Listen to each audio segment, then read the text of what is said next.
ఈరోజు మెంతాల సంగటి చేశాను. అదే మీకు అందరికీ చూపిస్తున్నాను. సమ్మర్కి చాలా మంచిది. అమ్మ వాళ్ళ ఇంట్లో కూడా చాలామంది ఇష్టపడతారు ఇది. So 2 cups rice flour, 2 spoons of మెంతి పౌడర్, రోస్ట్ చేసే ప్యాన్లో యాజ్ యూజువల్ మిక్సీకి వేసుకోండి, నైస్గా పౌడర్ చేసుకోండి.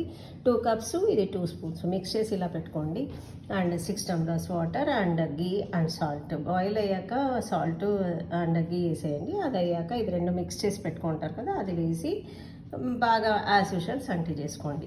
అండ్ మసాలా మధ్య కావాల్సిన పదార్థాలు రెడ్ చిల్లీ, పప్పులు, సాల్ట్, జీరా, ఇంగు, పచ్చ కొబ్బరి ఇలా పేస్ట్ చేసి పెట్టుకోండి. అండ్ దహిని బాగా బీట్ చేసి పెట్టుకోండి. స్పైసీ మీకు ఎంత కావాలో అంత దీనికి వేసి మిక్స్ చేసుకోండి. చాలా ఎమ్మీగా ఉంటుంది. మార్నింగ్ హాట్ సంగటికి ఇది దహి 2 టైమ్స్కి ఇలానే ఉండొచ్చు, బాగుంటుంది. మీకు ఇంకా స్పైసీ కావాలంటే చేసుకోవచ్చు. ఈవినింగ్ అయితే పిల్లలకి ఫ్రిడ్జ్లో పెట్టేయండి. కొంచెం ఇలా ఫ్రిడ్జ్లో పెట్టి మరమర